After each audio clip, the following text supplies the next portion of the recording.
Bom dia, bom dia, bom dia. Mais um Morning Call, o que esperar do mercado hoje. Eu sou o professor Wagner aqui da Francesca Educação Financeira e todos os dias a partir das 5h50 da manhã nós estamos aqui ao vivo para falar sobre o fechamento de mercado no dia anterior e trazer as principais notícias que podem impactar o mercado financeiro no dia de hoje, tanto no âmbito político, econômico e corporativo. Você que gosta ou trabalha no mercado financeiro, não esqueça, deixa seu like, se inscreve no canal, compartilha esse conteúdo aí com outros colegas.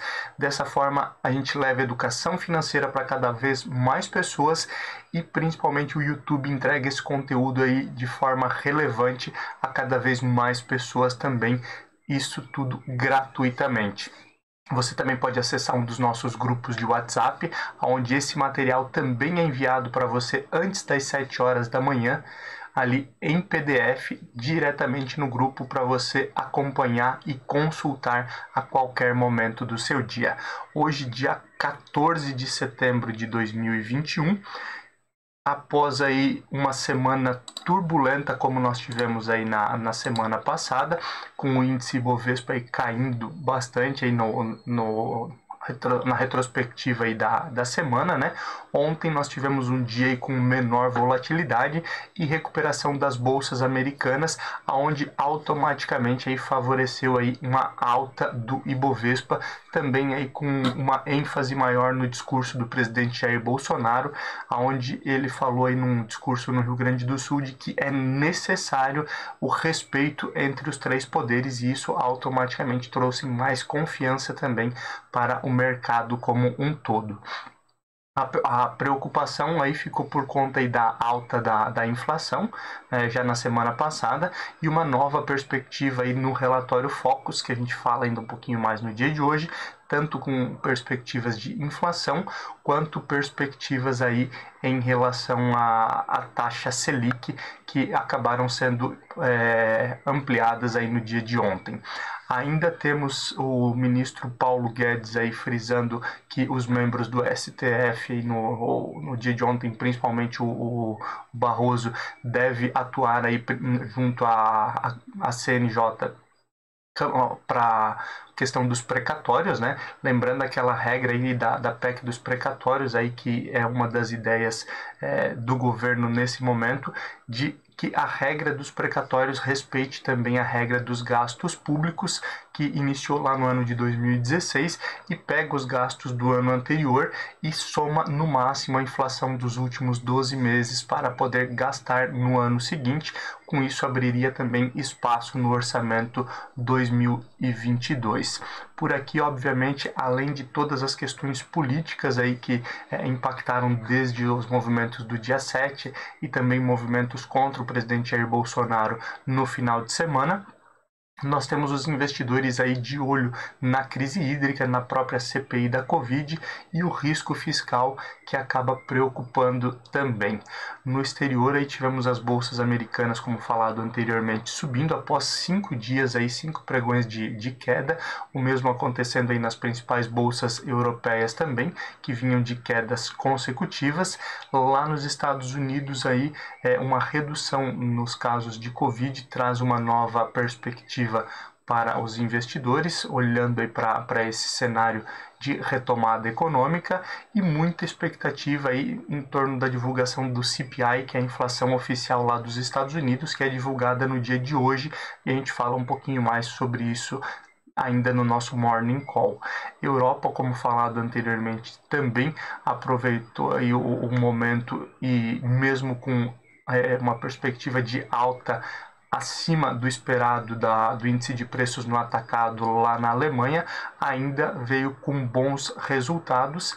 E na Ásia tivemos ainda novas interferências aí do governo chinês, acaba movimentando também o mercado negativamente. A gente fala também mais sobre isso durante o nosso Morning Call.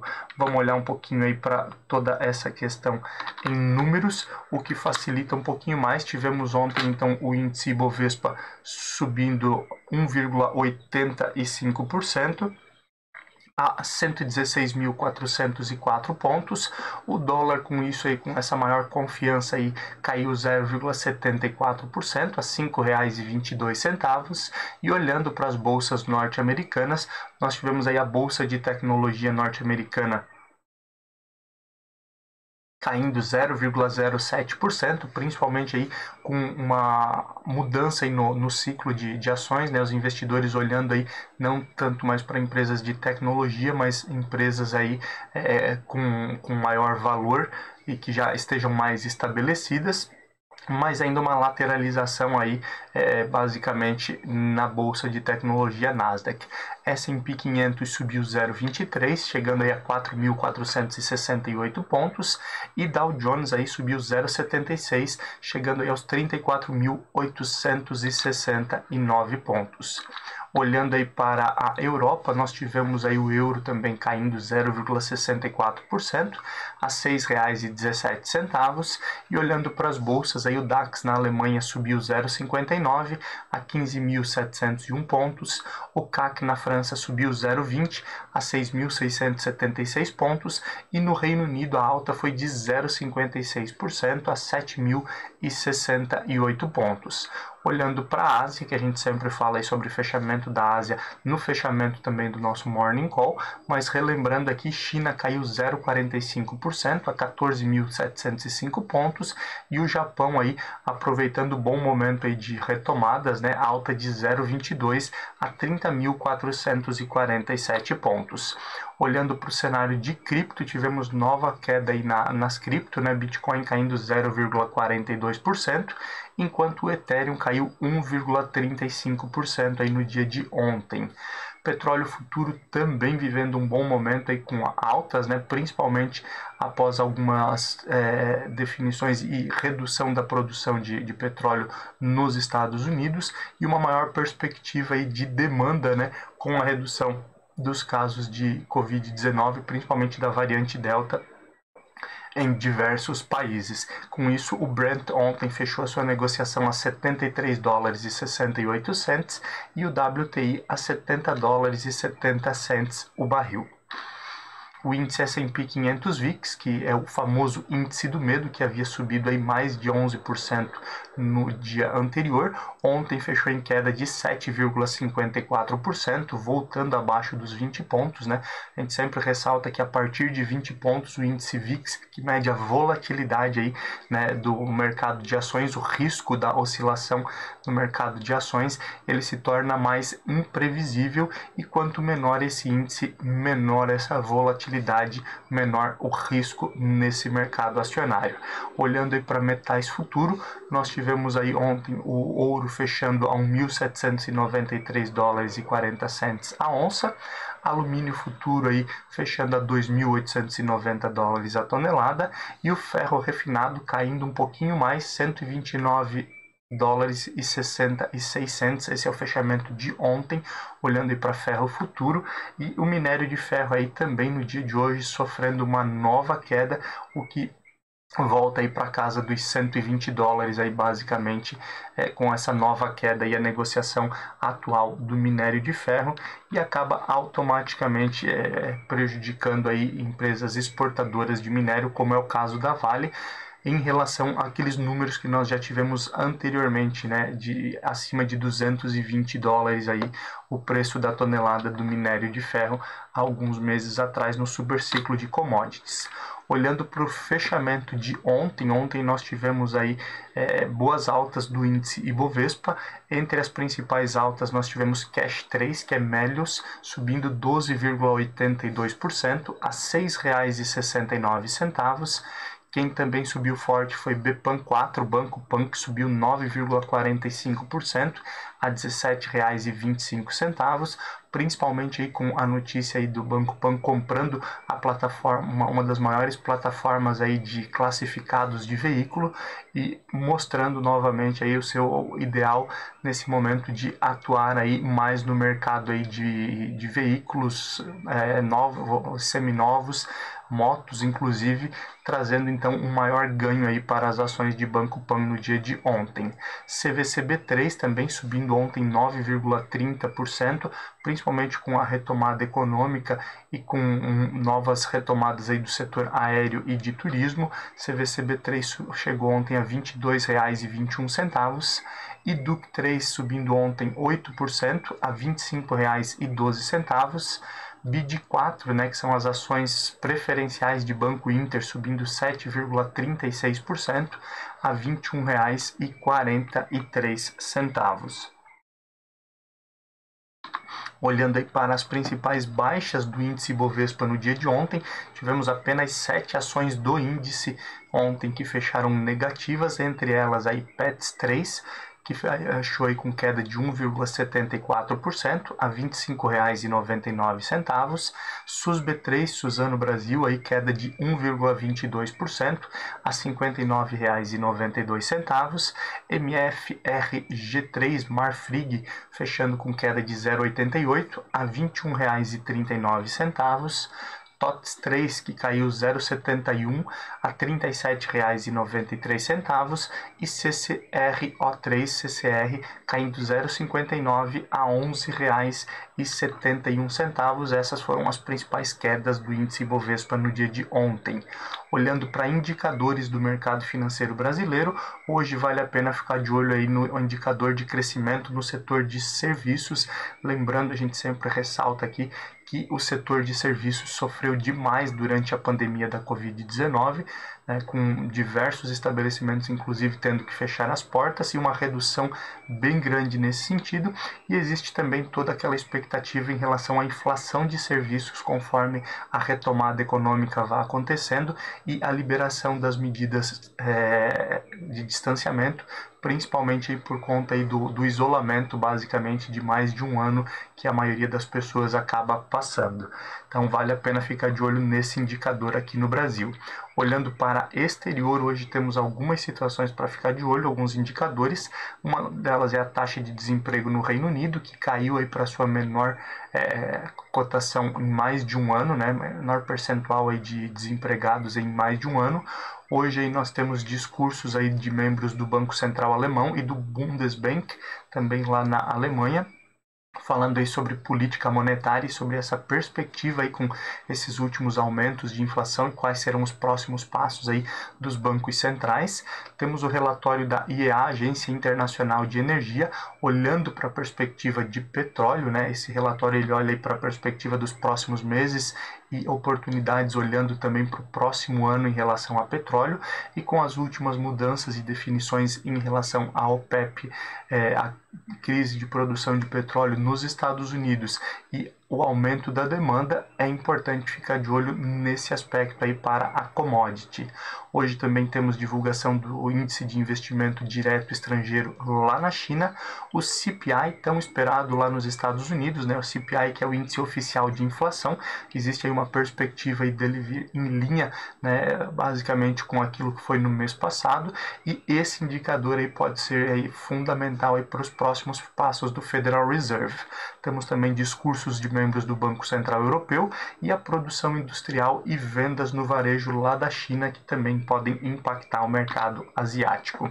Olhando um pouquinho para aspectos de política, como é um dos temas que sempre falamos aqui, temos aí a CPI da Covid se encaminhando aí para o final.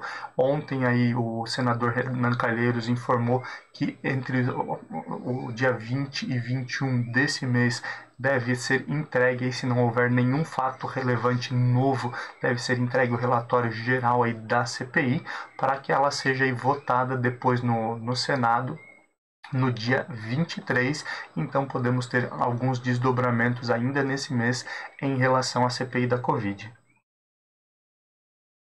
Essa semana aí a comissão ela ouve o advogado Marcos Tolentino, que também aí, né, é suspeito aí de ser o sócio oculto do Fibbank, né, que foi quem deu aí a carta garantia para negociação aí com a Precisa da compra de vacinas. Então, se ele realmente seria esse sócio oculto. E também é ouvido aí nessa semana o lobista Marconi de Farias, né? Além disso, ontem o STF, o Supremo Tribunal Federal, aprovou aí a condução coercitiva aí desses dois indivíduos para a CPI, caso eles não compareçam. Lembrando, a condução coercitiva, né, é aquela situação onde a polícia vai buscar o indivíduo, levando ele até o depoimento, então ele é obrigado a ir no depoimento e ser ouvido na CPI da Covid, então aguardamos os desdobramentos nesse sentido, juntamente com desdobramentos aí da empresa de logística, que é acusada também aí de fazer parte do esquema de corrupção dentro do Ministério da Saúde. O Augusto Aras, da PGR, Procuradoria-Geral da República, pediu ao STF, ao Supremo Tribunal Federal, a suspensão da medida provisória que dificulta a remoção de conteúdos das redes sociais. Esse aí era um pedido, era uma medida provisória encaminhada aí pela base do governo, inclusive aí apoiado pelo presidente Jair Bolsonaro, e o Augusto Aras, então, pede a suspensão dessa medida provisória.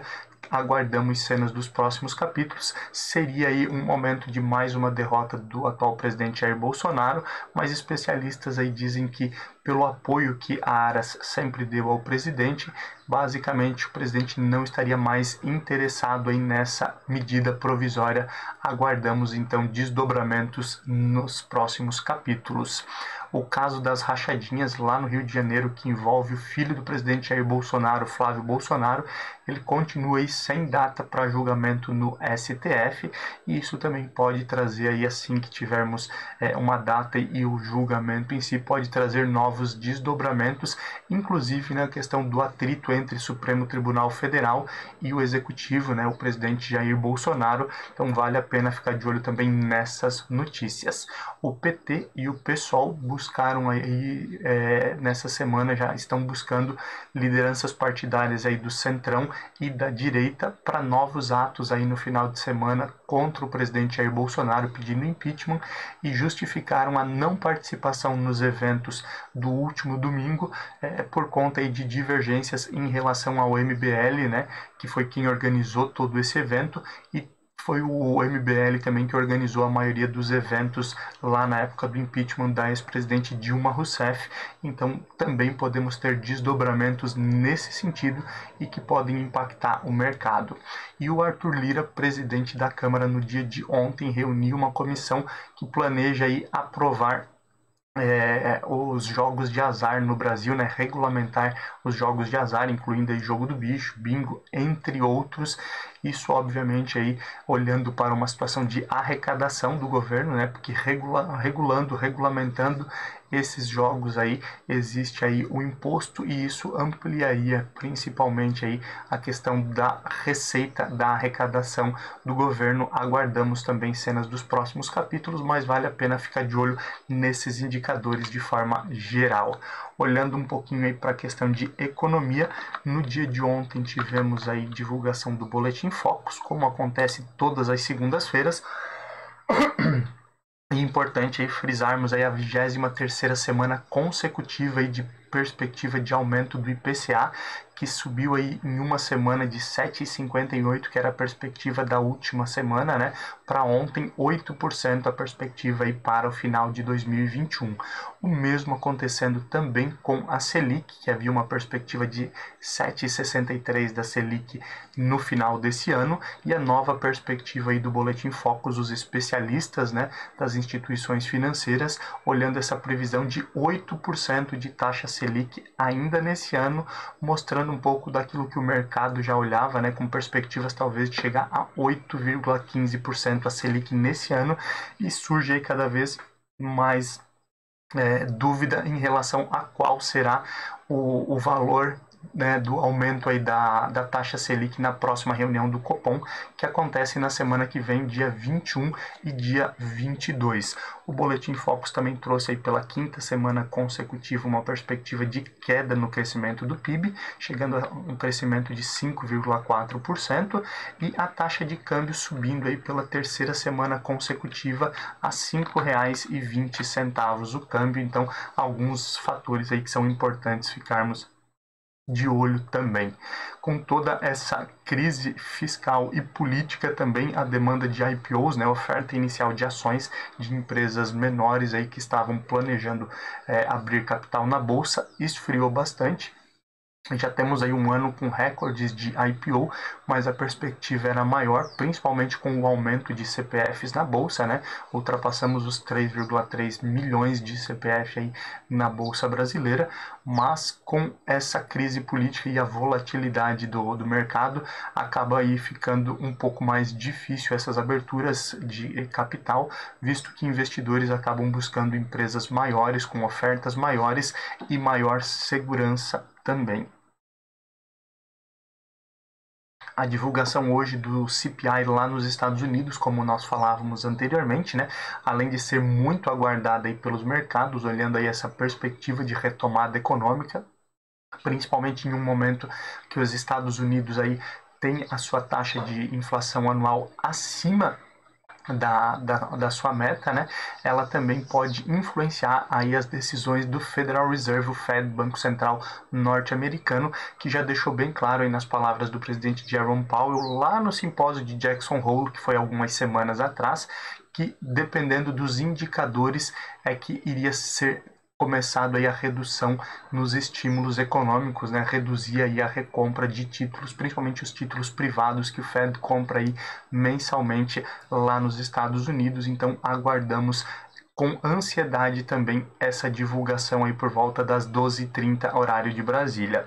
A Caixa Econômica Federal planeja aí um pacote que deve ser divulgado também no dia de hoje para redução nas taxas de crédito imobiliário, mesmo num cenário aí de alta da Selic. Então isso também deve aí desenvolver a questão da economia, favorecendo também lançamentos imobiliários, olhando aí já para o mercado corporativo, né, e facilitando aí a compra de imóveis financiados aí pela população. Aguardamos também essa divulgação no dia de hoje, vale a pena ficar de olho. O Tesouro Direto aí tem ampliado a sua oferta de títulos pré-fixados, principalmente olhando aí para a nova perspectiva de altas da Selic e para diversos investidores aí que querem aproveitar e travar o seu ganho aí com uma taxa mais alta, lembrando que nós tivemos aí até o ano passado um momento aí de Selic a 2%, né? E já temos títulos aí sendo negociados aí em 2 dígitos pré-fixados, então muita gente optando aí por uma segurança da taxa pré-fixada. E o mercado aí antevê grande volatilidade e incertezas com a polarização nas eleições de 2022. A gente já fala sobre isso diariamente aqui, né? Principalmente aí com o receio do mercado e o mercado buscando uma terceira via que até então não apareceu, e essa polarização aí já iniciou há meses atrás, mas os estudos mostram que cada vez mais investidores nacionais e estrangeiros se preocupam com essa volatilidade aí por conta das eleições 2022. Olhando um pouquinho para cenário corporativo também, o leilão do 5G que era para acontecer nessa semana foi adiado novamente aí pela Anatel, então devemos aí ter que aguardar novas datas, né? Um dos conselheiros pediu vistas aí e acabou então sendo adiado o leilão novamente do 5G. A Toyota, né, montadora aqui no Brasil, deu férias coletivas, vai dar férias coletivas, na verdade, de 10 dias aí para os funcionários por falta de peças. Não foi explicado especificamente quais são as peças, se são os semicondutores, chips, como acontece em algumas outras montadoras, ou se são peças específicas. Essa é a fábrica lá de Indaiatuba, né? Lembrando que recentemente a gente comentou aqui que a fábrica de Sorocaba da Toyota ampliou aí para um terceiro turno, aí, contratando cerca de 500 novos funcionários. A fábrica então de Sorocaba continua, mas a fábrica aí da Toyota lá de Indaiatuba, ela fecha por 10 dias, então aí nos próximos dias aí por conta da falta de peças, mostrando também esse receio aí no mercado como um todo de automóveis aí que caiu bastante, e como a gente sempre fala, né, é um mercado que mexe muito com a economia brasileira, visto que, como diz a propaganda do Ipiranga, o brasileiro é apaixonado por carro e falta bastante veículo aí também no mercado. Olhando aí para governo chinês e mercado corporativo no estrangeiro, né? Isso deve movimentar bastante também aí o mercado no dia de hoje. O governo chinês exigiu aí o desmembramento do Ant Group, né? O Ant Group lá do Jack Ma, né? Do bilionário chinês, dono do Alibaba, inclusive. Foi pedido aí o desmembramento então da empresa, separando em algumas situações, e essa exigência aí deve mexer bastante por conta de regulação do governo chinês, que a gente já vem falando bastante sobre isso, e olhando também para uma das maiores empresas, né, e um dos maiores bilionários aí da China, o Jack Ma. Isso tudo impactando o mercado de forma geral. O Atacadão, né, quer ampliar a sua receita para cerca de 100 bilhões de reais em 3 anos, com novas lojas e abordando também o mercado digital. Os atacadões, ou os atacarejos, como são chamados, têm crescido bastante aí durante a pandemia, em momento em que outras redes aí de supermercados têm perdido espaço, principalmente aí por conta de mudança no perfil da população, que acaba aí sendo impactada pela inflação e busca aí situações mais em conta para compra de alimentos de forma geral, acontecendo então essa alta nos atacadões. Após uma oferta aí de ações aí que ocorreu na semana passada, sim, que aí tem um bom valor em caixa novamente, e olha aí para o mercado de aquisições, a perspectiva aí é de uma aquisição de pelo menos 6 aquisições aí nos próximos 12 meses, né? Então também um mercado que deve ter bastante mudança e deve impactar talvez o mercado, essas aquisições que estão no radar aí de sim, que vale a pena ficar de olho. Como falávamos também aí, CVC ontem subiu forte com retomada aí de empresas do setor aéreo e também do turismo de forma geral, e mais uma vez aí mostrando esse crescimento novamente, essa retomada dos setores, com a informação de que as passagens aéreas aí começam a ter reajuste e já estão mais caras do que em 2019, pré-pandemia, né, onde nós vivemos aí 2020 e 2021 uma queda muito grande e uma redução aí, diversas promoções nos preços de passagens aéreas. Então agora elas começam aí a ter reajuste, também óbvio por conta aí de inflação, preço de combustíveis, entre outros, mas também por conta da demanda aí que começa a aumentar, e aí pode-se aumentar o preço novamente aí das passagens aéreas. Já são 6h17 da manhã, olhando um pouquinho para a abertura e fechamento de mercado, nós já temos as bolsas asiáticas fechadas nesse momento. A China aí fechou com queda de 0,54% a 14.626 pontos, muito obviamente pressionada também por essa decisão do governo chinês em relação ao Ant Group, né, ali do Alibaba. Olhando ainda para a Ásia, nós temos a bolsa Nikkei no Japão continuando aí a sua ascensão, nova alta de 0,73%, fechou então o pregão aí a 30.670 pontos Nikkei lá no Japão. As demais bolsas hoje têm um pouquinho mais de cautela do que no dia de ontem, aguardando obviamente aí algumas divulgações de mercado, principalmente aí o CPI lá nos Estados Unidos, né? E nesse momento nós temos o DAX na Alemanha subindo 0,15, o CAC na França cai 0,40 e no Reino Unido a queda é de 0,20% nesse momento. Pré-market dos Estados Unidos nesse momento aí mostra uma leve alta aí nos índices, onde nós temos aí Dow Jones subindo 0,20, S&P 500 também subindo 0,20 e Nasdaq lateralizando positivamente, uma alta de 0,07%, recuperando um pouco aí daquilo que perdeu no dia de ontem. Lembrando, como a gente sempre fala, que o mercado é soberano e qualquer mudança aí no mercado acaba influenciando as bolsas globais, principalmente em um dia como hoje, onde nós temos aí então a definição aí da questão, a divulgação da inflação, o CPI lá nos Estados Unidos, e toda essa expectativa em relação aos próximos passos do Federal Reserve aí em relação a redução de estímulos econômicos. Índice Ibovespa aí deve seguir as bolsas norte-americanas, lembrando que o cenário interno também pode potencializar aí os resultados positiva ou negativamente.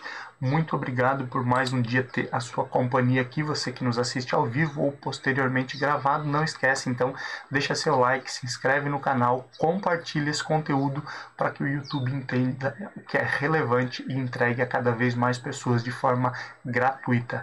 Acesse também um dos nossos grupos de WhatsApp. Se você não tem o link, solicita por aqui ou direto lá no Instagram para mim no @franceschi_wagner. Bons negócios, bom restante de semana e até amanhã a partir das 5h50.